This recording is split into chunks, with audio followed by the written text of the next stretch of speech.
হ্যাঁ, কি বলে, কি বলে শুনি না।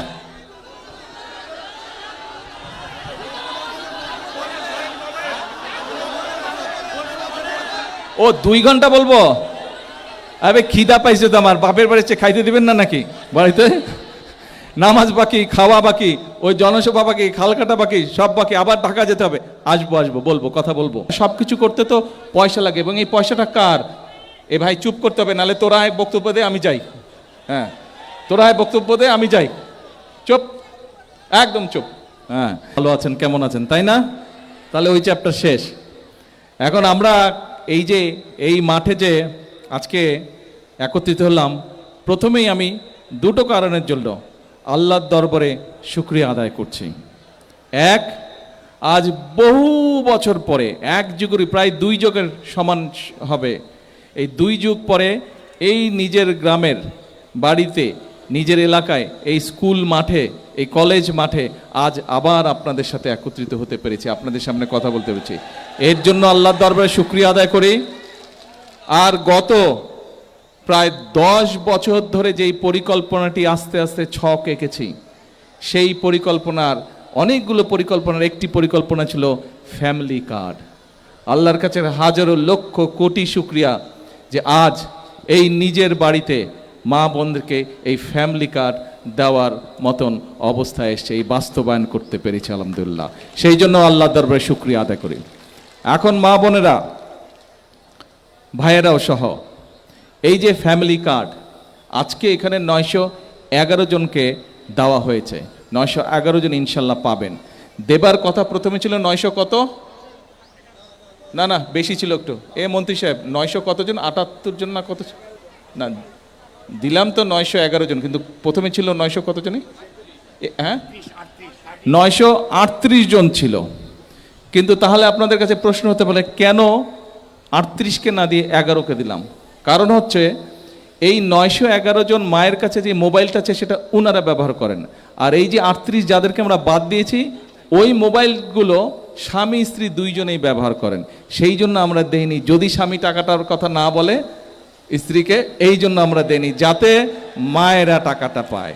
আমাদের লক্ষ্য হচ্ছে, আমাদের উদ্দেশ্য হচ্ছে, আমরা এই সরকারের কোষাগার থেকে যে অর্থটা দিব, এই অর্থটা আমরা মায়েদের হাতে তুলে দিব, যাতে করে মায়েরা তাদের সন্তানদেরকে লেখাপড়া শেখাতে পারে, মায়েরা যাতে তাদের সন্তানদেরকে একটু ভালো খাওয়া দিতে পারে, এবং একই সাথে মায়েরা যাতে আস্তে আস্তে করে একটু টাকা জমিয়ে নিজেদের ছোটোখাটো একটা ছোটোখাটো ব্যবসা শুরু করতে পারে, যাতে সেখান থেকে আয় রুজি হয়। সেই জন্য আমরা চাই এই মায়েদেরকে দেব। কিন্তু এখন কেন আমরা এই ফ্যামিলি কার্ড মায়েদেরকে দিচ্ছি? মায়েদেরকে দেওয়ার কারণ হলো, এই যে আমাদের এই প্রিয় মাতৃভূমি বাংলাদেশ, এই বাংলাদেশে পুরুষ এবং মহিলা অর্ধেক অর্ধেক, এই যে প্রায় 20 কোটি জনসংখ্যা, পুরুষ এবং মহিলা অর্ধেক অর্ধেক।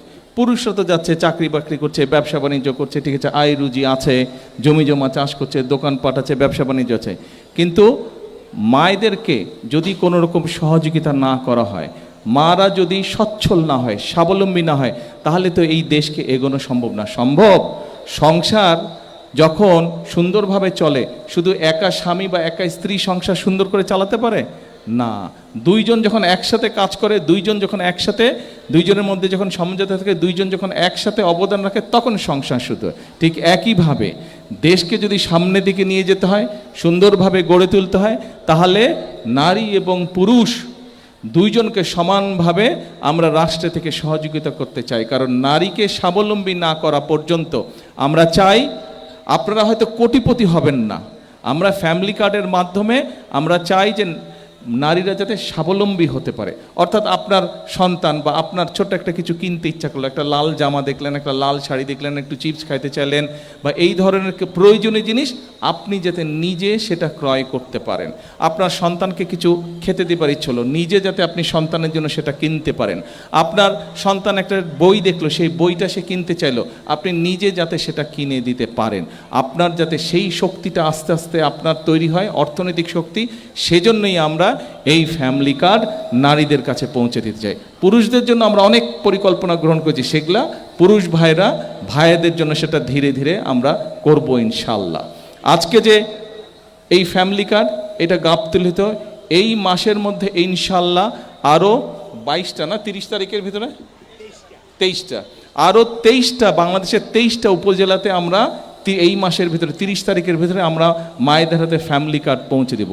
এবং ইনশাল্লাহ আগামী 5 বছরের মধ্যে আমরা দেশে প্রায় 4 কোটি পরিবার আছে, আমরা চেষ্টা করব ম্যাক্সিমাম পরিবারের মায়েদের কাছে, গৃহিণীদের কাছে, নারী প্রধান যে আছে পরিবার তার কাছে এই ফ্যামিলি কার্ড আমরা পৌঁছে দেওয়ার চেষ্টা করব ইনশাল্লাহ আগামী 5 বছরের মধ্যে।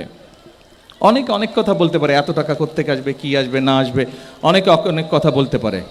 আমাদের কথা একটাই, নির্বাচনের আগে বলেছিলাম আমরা চেষ্টা করব বিগত স্বৈরাচারের সময় যেই দুর্নীতি হয়েছে, দেশ থেকে লক্ষ কোটি টাকা পাচার হয়ে গিয়েছে, দেশ থেকে লক্ষ লক্ষ কোটি কোটি পাচার হয়ে গিয়েছে, টাকা অর্থ সম্পদ চুরি হয়েছে, আমরা এই দুর্নীতিটাকে রোধ করতে চাই। কারণ এটা জনগণের টাকা, জনগণের অর্থ পাচার হয়েছে।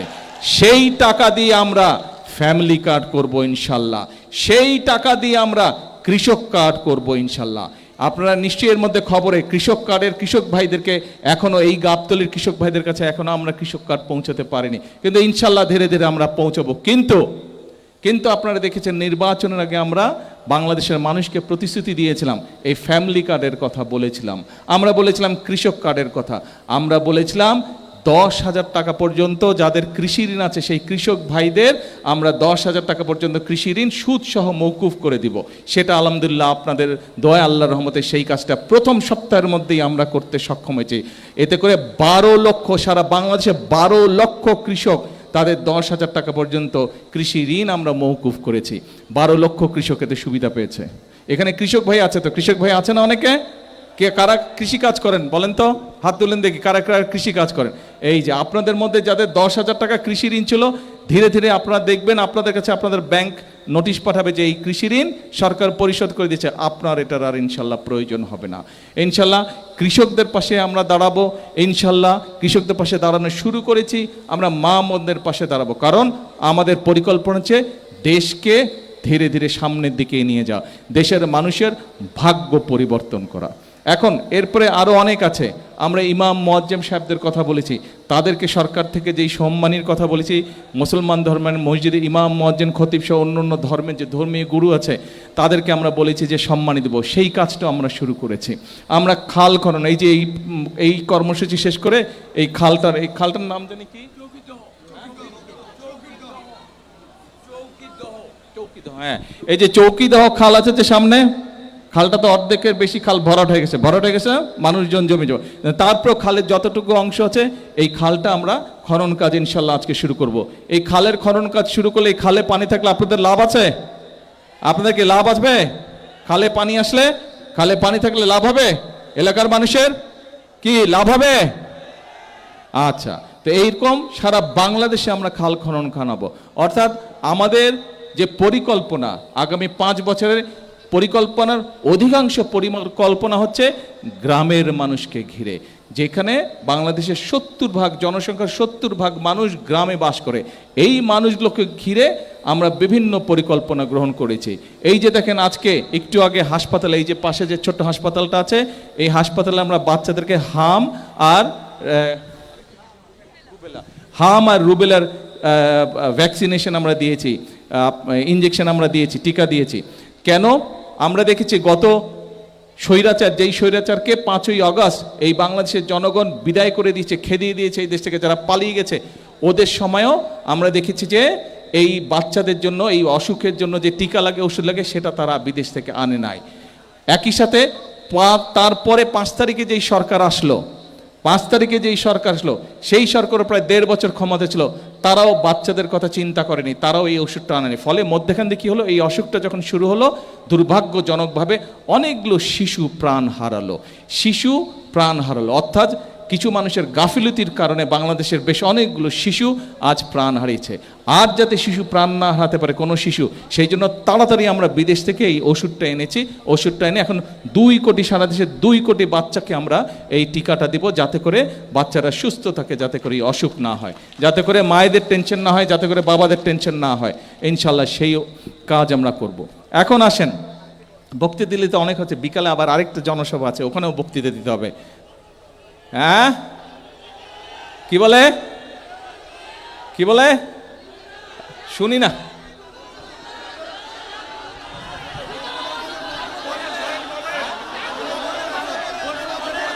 ও 2 ঘন্টা বলবো? আরে খিদা পাইছে তো আমার, বাপের বাড়িতে খাইতে দিবেন না নাকি?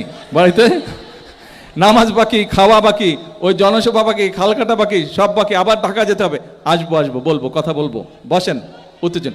এখন এই যে আপনাদের নতুন এমপি মিল্টন অনেকগুলো দফা দিয়েছে, রোকন চেয়ারম্যান অনেকগুলো দাবি দেওয়া দিয়েছে এলাকার। আমি জানি এলাকার অনেক দাবি দেওয়া আছে, গত প্রায় 1 যুগেরও বেশি সময় ধরে কোনো কাজ কাম হয় নাই। আমি নির্বাচনের সময় বিভিন্ন এলাকায় গেছি, বাংলাদেশের প্রত্যেক এলাকায় এই কমপ্লেন পেয়েছি আমি সাধারণ মানুষের কাছে।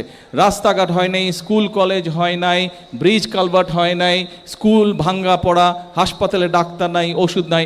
এই সমস্যাগুলো যেখানেই গেছি নির্বাচনের সময় মানুষজন এই কমপ্লেনগুলো, এই অভিযোগগুলো দিয়েছে।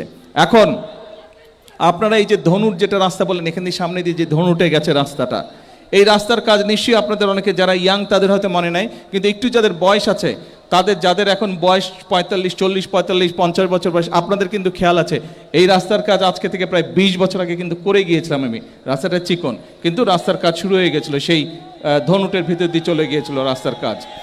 এই রাস্তার কাজ ইনশাল্লাহ, কিন্তু এখানে 4 লেন করার মতন গাড়ি ঘোড়া চলে না, এত গাড়ি ঘোড়া চলে না।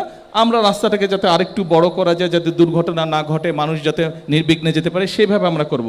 কারণ যেখানে 4 লেন প্রয়োজন নাই, সেখানে যদি আমরা 4 লেন করি, রাষ্ট্রের অর্থ নষ্ট হয়। ঠিক আছে না? সব কিছু করতে তো পয়সা লাগে, এবং এই পয়সাটা কার? এ ভাই চুপ করতে হবে, নাহলে তোরা বক্তব্য দে আমি যাই। হ্যাঁ, তোরা বক্তব্য দে আমি যাই, চুপ, একদম চুপ। হ্যাঁ, এখন রাষ্ট্রের অর্থের কথাও তো চিন্তা করতে হবে। এই যে দেখেন মধ্যপ্রাচ্যে যুদ্ধ শুরু হয়েছে, যুদ্ধ হওয়ার কারণে যেটা হয়েছে, যেখান থেকে তেল গ্যাস আমরা আনতাম সেই দেশগুলো আক্রান্ত হয়েছে। শুধু তাই নয়, জাহাজ যেই রাস্তা দিয়ে আসতো, এই যে আমরা শহর থেকে যে লিচুতলা দিয়ে আসলাম, এই যে যেই রাস্তার কথা বললেন, জাহাজেরও এরকম নদীর মধ্যে, সমুদ্রের মধ্যে রাস্তা আছে, সেই রাস্তাগুলো বন্ধ হয়ে গেছে। ফলে তেল আনতেও কষ্ট হচ্ছে, এবং যেহেতু যেই দেশ থেকে আমরা তেল আনতাম ওখানেও দাম বেড়ে গেছে, ফলে অনেক বাড়তি দাম দিয়ে তেল, ডিজেল, পেট্রোল কিনে আনতে হচ্ছে আমাদেরকে। ফলে রাষ্ট্রের অতিরিক্ত অনেক অর্থ চলে গেছে। এই অর্থ কাদের? রাষ্ট্রের অর্থ কাদের? আপনাদেরই তো অর্থ, এই অর্থ আপনাদের। সেই জন্য আমাদেরকে বিবেচনা করতে হবে যে কোন রাস্তাটা 4 লেন করা প্রয়োজন, কোন রাস্তাটা 2 লেন করা প্রয়োজন। যেটা 2 লেন দিয়ে কাজ হবে সেটা 4 লেন করে খামাখায় জমি নষ্ট করার দরকার নাই, অর্থ নষ্ট করার কাজে রাস্তা ইনশাল্লাহ হবে। আসেন এরপরে আরো কয়েকটা দাবি, তার মধ্যে এই কলেজের কথা বলেছেন, কলেজ সরকারিকরণ। কলেজ সরকারিকরণের কথা বলছে না? হ্যাঁ, কি বলে? ডান, হয়ে গেল সরকারিকরণ, যান বলে দিলাম, ইনশাল্লাহ হয়ে গেল, ইনশাল্লাহ সরকারিকরণ হয়ে গেল। কয়েকদিনের মধ্যে কাগজ ইনশাল্লাহ চলে আসবে, সরকারিকরণ হয়ে গেল। এরপরে উপজেলা। আচ্ছা, এখন শুনেন, এখন একটা আস্তে কথা বলি। এই এলাকাটা কার এলাকা বলেন তো? শহীদ জিয়ার জন্মস্থানের, তাই না? শহীদ জিয়ার জন্মস্থান। এখন আপনাদের যেরকম আমার উপরে, শহীদ জিয়ার উপরে, খালেদা জিয়ার উপরে হক আছে, সারা বাংলাদেশের মানুষেরও তো আছে, তাই না? আমরা যদি সব এখানে করি, সারা বাংলাদেশের মানুষই তো উন্নয়ন থেকে গত 1 যুগেরও বেশি সময় ধরে বঞ্চিত। সবাইকে দিতে হবে, সব গাবতলিতে করলে হবে, বাগবাড়িতে করলে হবে? সারা দেশ উন্নয়ন থেকে বঞ্চিত। কাজেই আমি তো আছি আপনাদের, ইনশাল্লাহ এলাকার উন্নয়ন হবে, কিন্তু আমাদেরকে সারা দেশের প্রতি নজর দিতে হবে। কারণ দেশের মানুষ যদি, একটা কথা বলি মন দিয়ে শুনেন, এ ভাই তুই আয় আমি যাই, এত ফাল পড়তেছে। আচ্ছা, এখন মন দিয়ে একটা কথা শুনেন, মন দিয়ে বলি, একটা কথা বলি, মন দিয়ে শুনেন। আমি যদি দেশটাকে শান্তিতে রাখতে পারি, আমি যদি দেশের মানুষের চাকরি বাকরি ব্যবস্থা করতে পারি, আমি যদি কৃষক কার্ড কৃষকদের হাতে পৌঁছে দিতে পারি, আমি যদি ফ্যামিলি কার্ড মায়েদের হাতে পৌঁছে দিতে পারি, দেশ যদি বেকার যুবক যারা আছে তাদেরকে যদি বিদেশে হোক দেশে হোক চাকরি কর্মসংস্থানের ব্যবস্থা করতে পারি, মানুষ যদি ভালো থাকে, খুশিটা বেশি কে হবে? গাবতলীর মানুষ খুশি হবে না? বাগবাড়ির মানুষ খুশি হবে না? কি হবে? আমি যদি ভালো কাজ করতে পারি, গৌরবটা কার বেশি হবে? কার হবে গৌরব? আপনাদের হবে? তাহলে ভাই ধৈর্য ধরতে হবে, আপনাদেরকে ধৈর্য ধরতে হবে, হবে ইনশাল্লাহ। এর আগে কাজ হয়েছে না এলাকার? এর আগে উন্নয়ন হয়েছে না এলাকার? এইখানে তো ধানকে ছিল, এই যেই রাস্তার পেশাব দাঁড়ায় আছে, এই আমার মনে আছে 91-এ এই আমি আর লালু সাহেব জিপ নিয়ে পার হয়েছি, কোদাল ছিল গাড়িতে, কোদাল দিয়ে মাটি কেটে কেটে রাস্তা তৈরি করে এখান থেকে কলাপাকা গেছি, কোনো রাস্তা ছিল না। এখন তো এখানে হরহর করে গাড়ি চলে যায়, যায় না? ইনশাল্লাহ। কিন্তু ধৈর্য আমাদেরকে ধরতে হবে সাময়িকভাবে। আপনারা কিন্তু বাগবাড়ির মানুষ, গাবতলির মানুষ, সবার কথা চিন্তা করতে হবে, পুরো দেশের কথা চিন্তা করতে হবে। শুধু নিজের কথা চিন্তা করতে চলবে না। আপনাদের দায়িত্ব হচ্ছে সারা বাংলাদেশের মানুষের কথা চিন্তা করতে হবে, ঠিক আছে? এখন শুধু দোয়া করবেন, এলাকার সমস্যা যেরকম ঠিক করবো আস্তে আস্তে, ইনশাল্লাহ দেশের মানুষেরও যাতে সমস্যার সমাধান করা সম্ভব হয়। আপনাদের তো, আমি আপনাদের ঘরের ছেলে, তো ঘরের ছেলের জন্য দোয়া করবেন না তো কার জন্য দোয়া করবেন? কি করবেন তো? ঠিক আছে, তাহলে আজকে আর কথা না, কথা তো অনেক বলছি, এখন হচ্ছে কাজের সময়, ঠিক আছে? বহু বছর দেশের কাজ হয়নি, বহু বছর মানুষ উন্নয়ন থেকে পিছিয়ে আছে, এখন কথা কম কাজ বেশি, ঠিক আছে? আমার সাথে একমত? তাহলে আমার সাথে একটা স্লোগান দেন, সবাই একটা স্লোগান দেন আমার সাথে, করব কাজ, কে গড়ব দেশ, সবার আগে, সবার আগে। আল্লাহ হাফেজ, বাংলাদেশ জিন্দাবাদ।